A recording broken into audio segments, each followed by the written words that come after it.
Hello, everyone, and welcome back to the Showing Up to Your Life podcast and YouTube channel. My name is Art Burns, and I'm excited to be here on a Wednesday morning, which is really my Monday morning, but your Wednesday morning. And so it gets very confusing here, which is really strange, right? Because, like, for me, I'm just here getting started with my week. I've got that Monday morning vibe, kind of getting things rolling here and, checking in my emails and doing the things that I haven't, kind of done in the last couple of days. And meanwhile, if you're listening to this today, you're in the middle of your week. And so I just find that really, I don't know, it's something very interesting for me. And so I hope today, whether it's the beginning of your week, because I'm only assuming that everyone is working Monday through Friday. You might not be, right? There's a lot of people who do have off hours like I do. So whatever point in your week you are listening to this, or watching this, I hope that you're meeting the day and meeting this moment with acceptance, with presence, with some compassion, especially for yourself, and with curiosity, with the expansive curiosity. And I hope that all of this, every one of these qualities, is allowing you to smile. And that's what we're going to talk about today. As you may know, if you are on my mailing list, then you see on my little signature at the bottom of my mailing list that I call myself a smile expert.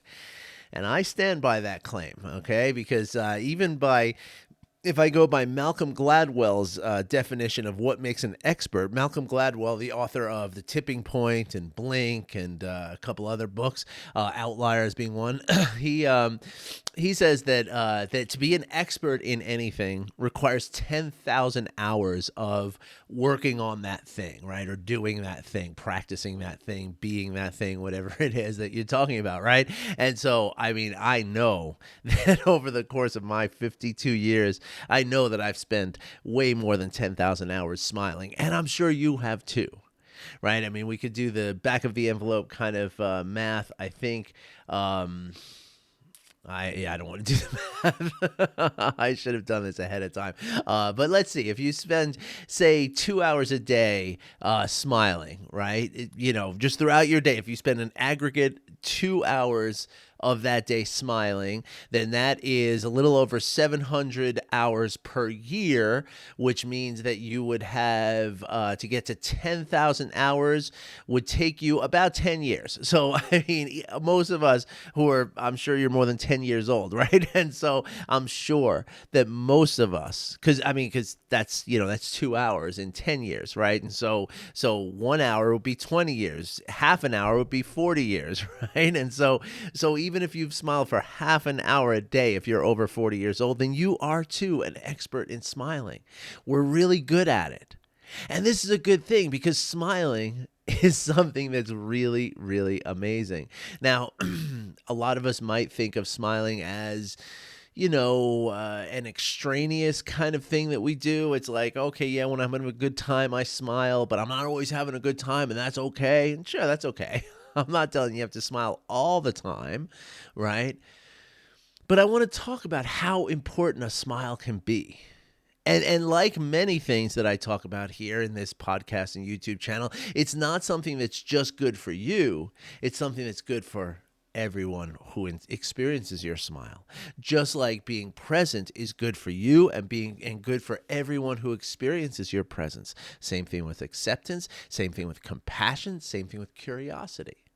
That's why every meditation that I ever lead anyone through, every single time, in the end, I remind everyone who's listening, who's doing the meditation, that this work that we're doing is not just for us. Yes, it brings a great benefit to us, but it also benefits all of those around you, everyone with whom you come into contact, from the most anonymous stranger to the most intimate loved one. Everyone around you benefits from the work you do in this meditation. The same is true for smiling. And so let's talk about the science of smiling, because you know that I got some science, right? I got some science, and I also have some philosophy, but science first, okay? I mentioned to you the other day that I was reading this book, and I'm done with it now, The Emotional Life of Your Brain by Richard Davidson and Sharon Begley. What a book. I mean, seriously, what a book. I talk here about Richie Davidson. It's what he likes to be called, Richie. He always introduces himself that way, but for some reason he writes it Richard. So Dr. Davidson, let's just call him that. Fantastic book. I mean, you know, I talk about him a lot, Dr. Davidson. And one of the things that I really love about him is the way that he kind of approaches, you know, the science through the spirituality, right? Or the spirituality through the science, or both, right? Like, he really brings both. And there's a wonderful chapter in here, chapter 9 of this book. Like, if you have a chance to go to the library and just sit and read chapter 9 of this book, it's got no science really to it. It's his story about how he came to examine the brains of monks who have 40,000 hours of meditation practice. And it is a hilarious story. I mean, I'll just give you a little without, without spoiling anything. Picture a group of scientists from Harvard literally schlepping through the foothills of the Himalayas in search of these monks who are living in stone huts, scattered around the Himalayan foothills. And these little skinny scientists from Harvard are like lugging. They had like hundreds of pounds of machines that they were carrying to try to get these, and nobody agreed to work with them. One monk actually said, if you want to know what meditation does to the brain, then just meditate. I mean, it's just the funniest chapter I've read in such a long time. So if you get a chance, you're going to really enjoy it. But let's talk about the science of smiling, as Dr. Davidson tells us in this book on page 34, which I have clearly marked. So it's often been, it's often been said that if we make ourselves smile, we will feel better, right? And that's, again, nothing new. But how many of us really believe that is a different question, right? Am I right? And especially when things are going not so well in our lives, right? That's the last time that we're going to believe that. Even if we believed that the smile is good for us at some point, that moment when we're, completely, triggered and in an overwhelmed state, we're not going to think, oh, all I got to do here is smile and I'll start to feel better. No, we're going to say, I don't have time to smile. This is not the right time to smile. I don't want to smile, right? But the reality is that the smile is going to help you, and it's shown in science. Okay, so let me tell you about this. So one of the things that this book, first of all, right, when we talk about the emotional life of the brain, right, this book is all about your emotional styles. There's 6 different categories of your emotional styles. I'm going to do a full sort of synopsis on this book at some point in another episode. I think I'm going to reach out to Dr. Davidson and get his permission to do that. Maybe he would appear on the podcast. Oh my gosh. Anyway, that was a little moment there. Anyway, one of the things that's been known, that's been, sort of unknown about the brain, or what we think about the brain, right, is that we have this emotional area of our brain, right, which is the limbic area of the brain. It sits below that wrinkly cortex, right, which is the if you close your eyes and you say, if you close your eyes and I say picture a brain, right, that pink wrinkly thing that you're picturing, that's the neocortex, right, and that's really the thing that separates us from the rest of the mammals in the world, right. Some animals are closer to us, like chimpanzees are very, very close to us, but other animals are, other mammals are very, very far from us in terms of, how much of that neocortex has been developed, right? And so, in fact, in many mammals, there's very little of it is developed, right? Especially not to the level that we have developed it, right? And so the idea then has always been that neocortex, right, that big wrinkly part at the top of your brain, that's where all your logic, that's where all your sensibility, you're figuring stuff out, your motor control. Well, not motor controls are a little bit more automatic, but all the logic, all the executive functioning, as they say, of your brain happens in that top place, and the emotions happen in a lower place. Okay. Well, through his studies and very elegantly designed experiments and research studies in the lab, Dr. Davidson and his colleagues have shown that that's not the full picture, right? That in fact there's a lot that our neocortex, especially the prefrontal neocortex, which is that's been known as like that's pure logic, that's pure regulation, that's the crown jewel of our humanity in terms of our brain and intelligence, right?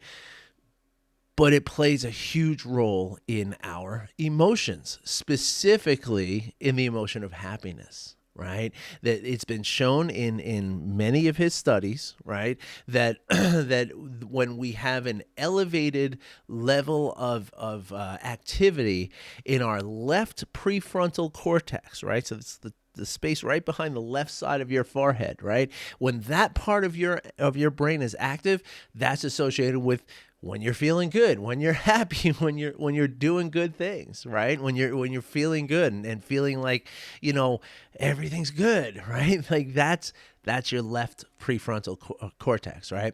The right prefrontal cortex is associated with things like depression and anxiety and not feeling good. All right. So in one of his studies, they had people, and this was before the MRI, the functional MRI machines that show the beautiful picture of the brain with all the different colors and stuff like that, and you can see in real time how things are active. Way before that, the only way they could study the brain was through EEG, electroencephalomagnetic. I don't know, something like that. But there's little nodes that they paste all over your head, right? And that measures the electricity of the brain in the various regions. And so until the mid-90s, that was as good as it got, right? And so that's what Dr. Davidson and his colleagues were using when they had people, intentionally smile, but specifically, and this is very important, right? A true smile. Now, and this is one of the things this is one of the ways in which our sort of, our social intelligence, which is happening on a lower level of the brain, is picking up the genuine or non-genuine aspects of people's smiles.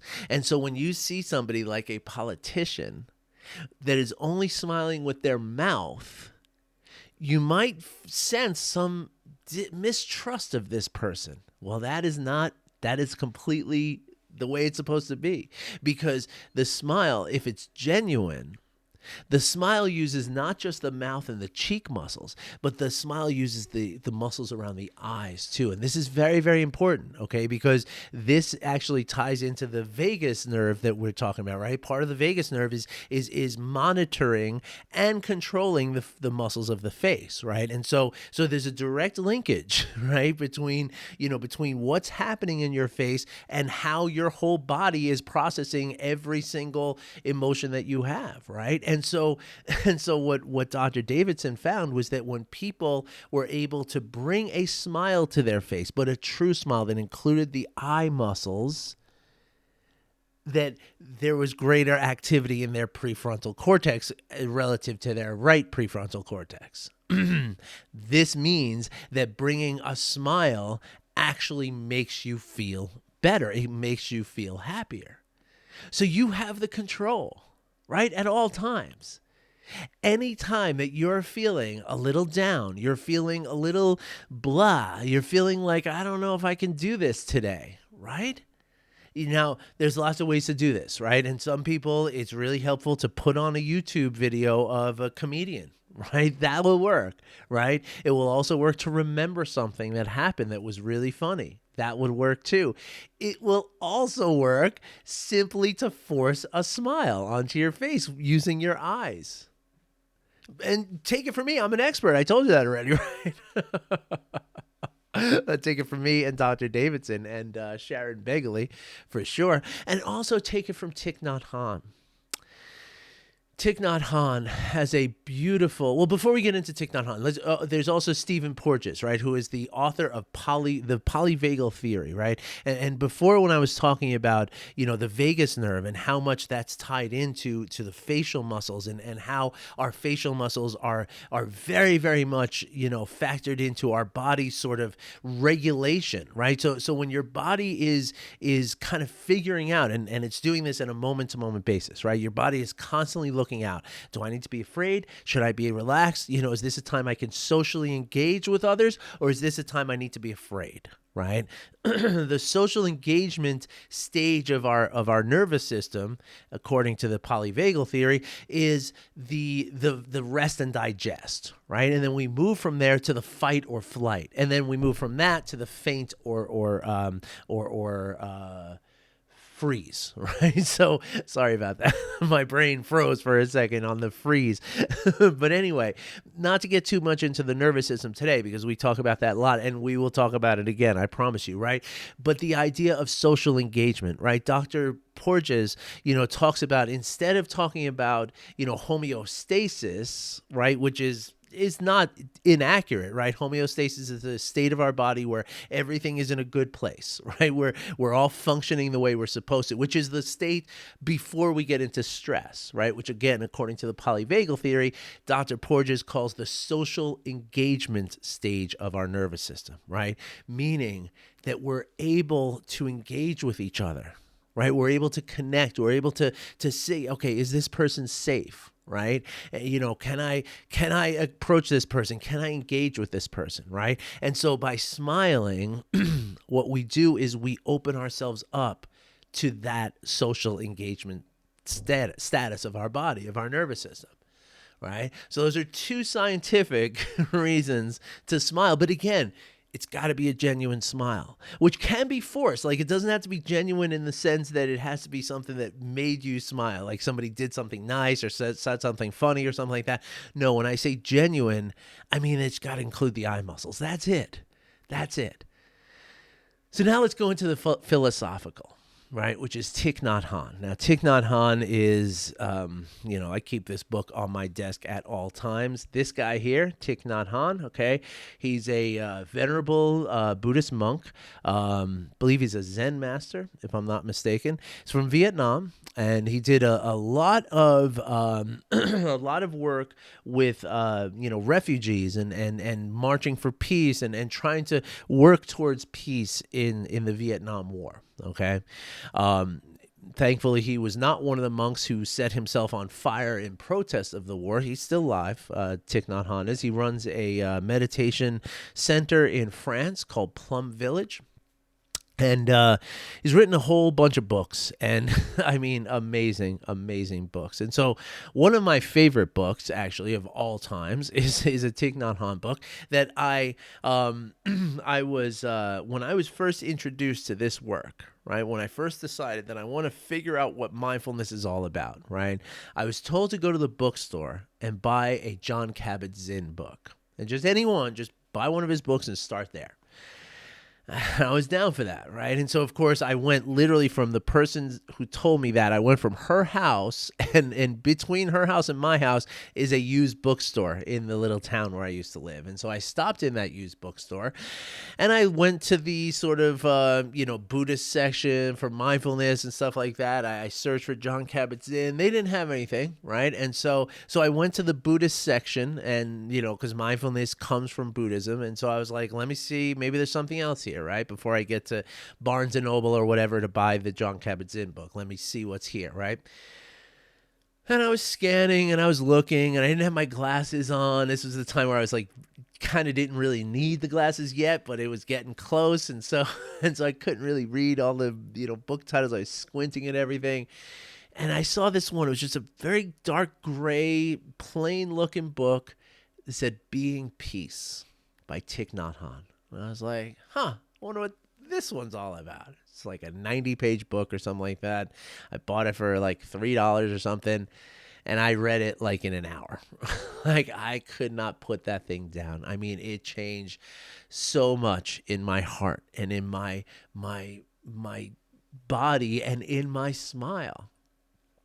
So as I said, Thich Nhat Hanh was very active for peace in the Vietnam War. And specifically, and this is something I love about Thich Nhat Hanh, is that he's always said he does not march in protest against the war. He marches for peace. And there's a difference there. Okay.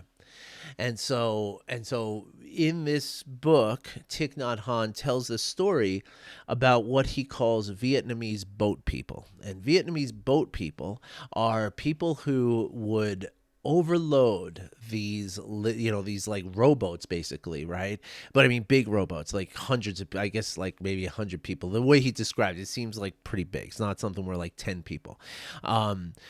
But these kind of small boats, but big for, a few people, whatever. They would take these rowboats and they would set out from Vietnam into the whatever Gulf that is, towards Thailand, right? And to get to Thailand, right, was the goal, because in Thailand there was not a war. And in Thailand, they could be safer, and they could kind of, hopefully return to Vietnam someday, but they would enter Thailand as refugees from the war, trying to save their lives, right? all good, right? And so of course these people were very desperate, right? And so they would overload these little boats, right? And many times these boats would get out into the open sea, and the water would get rough, and there were way too many people, and they didn't distribute the weight properly, and the boats would capsize, and hundreds of people would perish. Tragic, I know.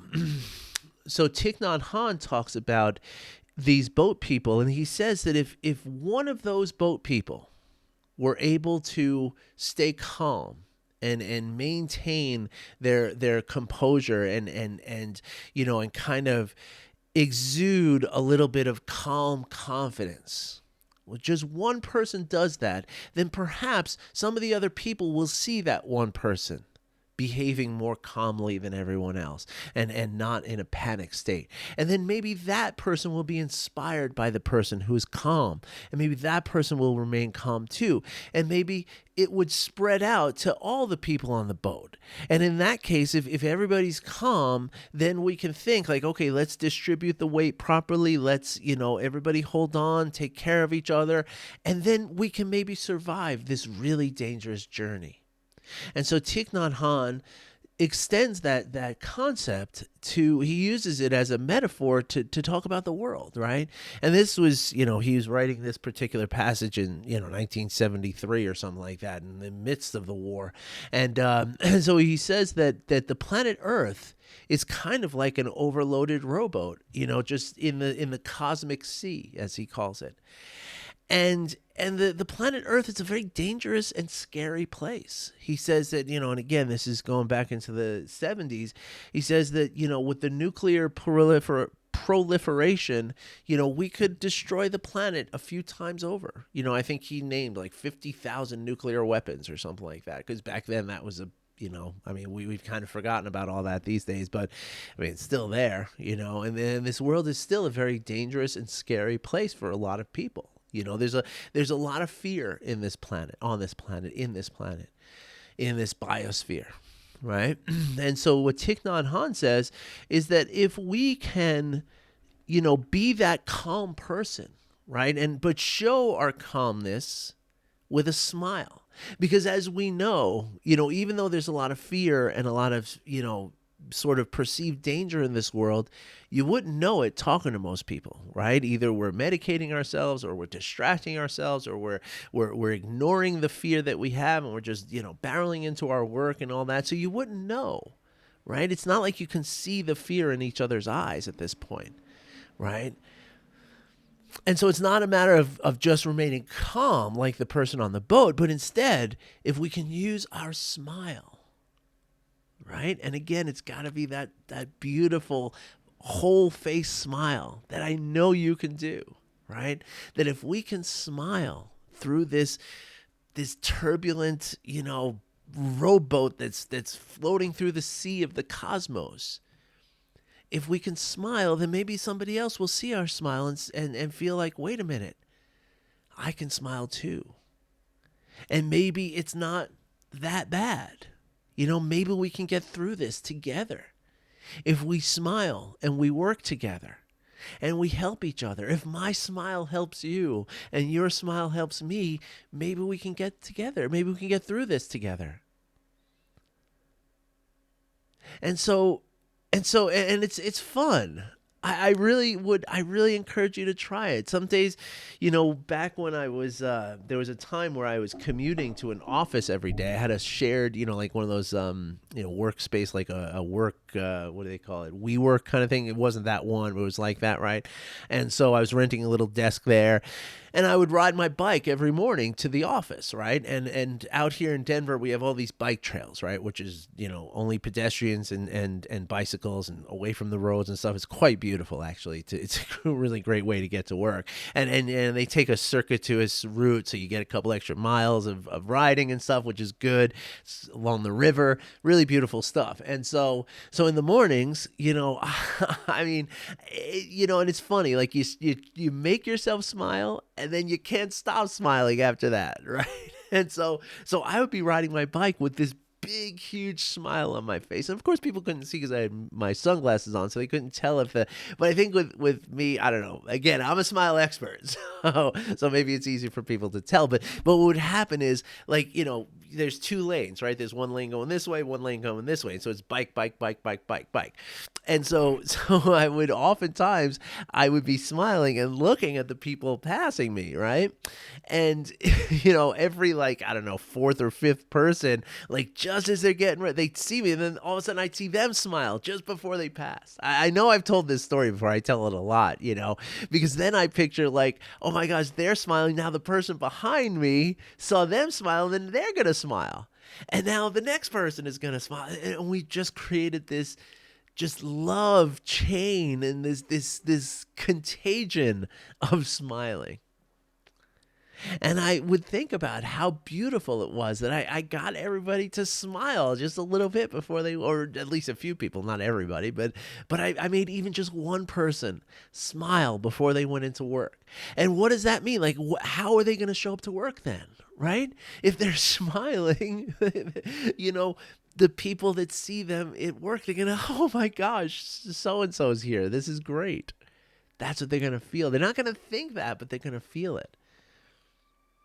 So I hope that I've done enough here to kind of convince you that just bringing a smile to your face right here, right now, just smile, and it's going to bring feelings of happiness to your physical brain, and it is also going to spread around everyone you know in this beautiful happiness virus. Virus is a very important word these days, and so that I use that intentionally. There's no vaccine for this virus, though. There ain't one coming. All right, everybody. I hope you enjoyed this episode, and I hope you're smiling. I hope right now you are smiling, and I want you to, if you are, then hit the pause. You're not going to miss anything more. Hit the pause right now and check in with how you feel in your body as you're smiling. And if you're not doing it right now, do it today, tonight. Do it tomorrow morning. Do it as often as you can. Bring a smile to your face and see how it feels.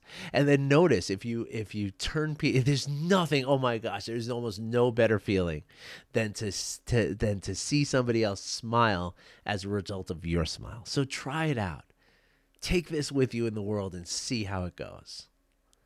All right, everybody. If you want to talk more about this, as always, there's a link in the description to get in touch with me, to book your coaching session. It belongs to you already. So all you got to do is click the link, follow the prompts, and claim your spot. All right, everybody. Wishing you well. Wishing you all the smiles today. Have a great day. Talk to you later.